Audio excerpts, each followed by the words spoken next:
Hi, I'm Mick Carlon, and do I have a ripple effect story to tell you? This story involves an 11-year-old boy, a loaded stolen pistol, and the strong right hand of a police detective. And these three things conspired to change popular music forever. Stranger than fiction, yet absolutely true.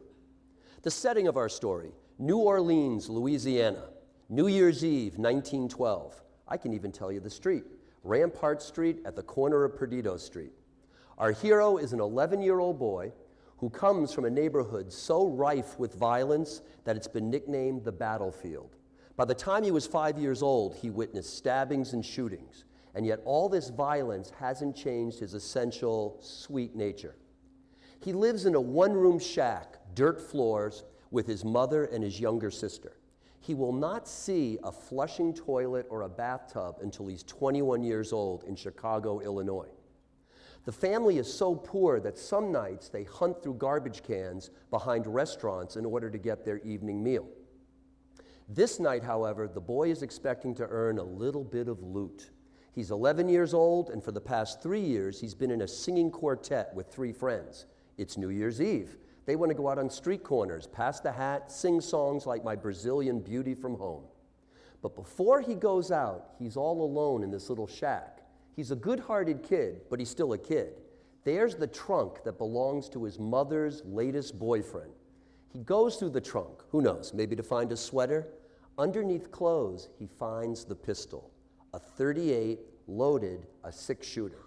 He decides, at midnight, everyone's going to be making noise. If I fire this baby up in the air, I'll be making more noise than anyone else.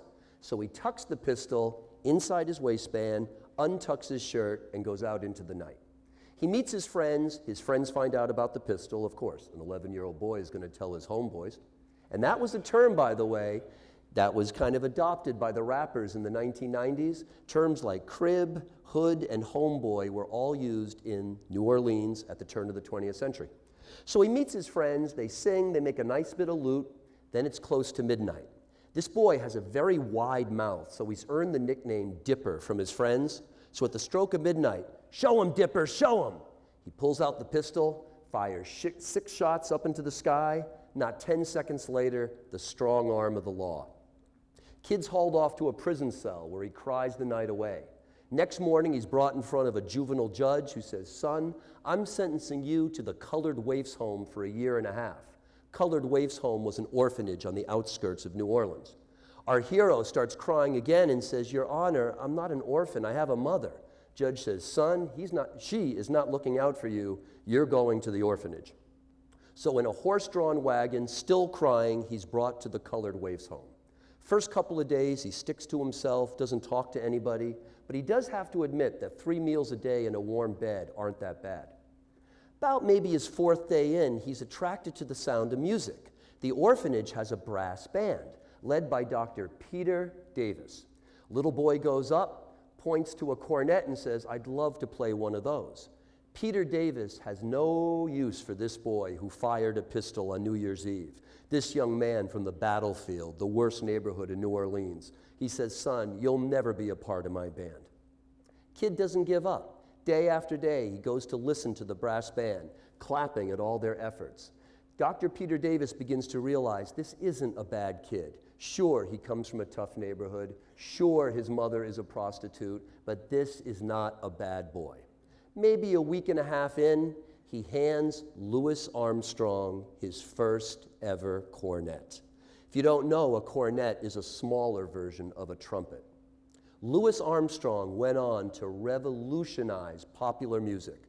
Whether you realize it or not, popular music today has been changed irrevocably due to Louis Armstrong, and because of that teacher, Dr. Peter Davis. Louis Armstrong left the orphanage a year later with a skill. He now knew his way around the horn. For the next 8 years, he had to work as a common laborer. He unloaded banana boats on the Mississippi shoreline.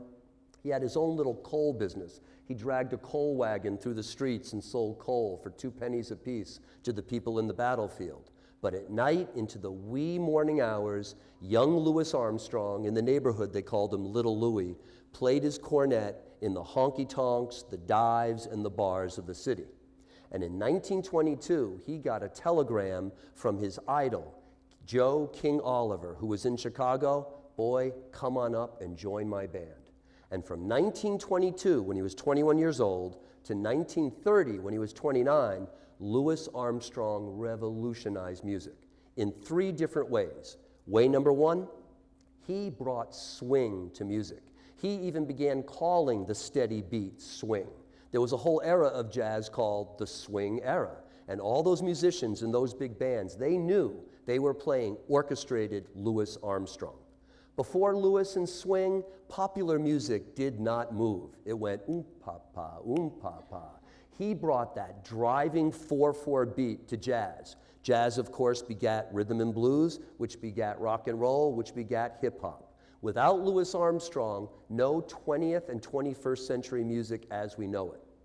Number 2, Louis was the first musician in history to play improvised recorded solos. Now, we know from people's letters that Bach, Beethoven, Mozart, as a party trick at the keyboard, they would make up tunes. But in the 1700s and 1800s, there was no way to capture that music, which I'm sure was beautiful, but it just went off into the atmosphere.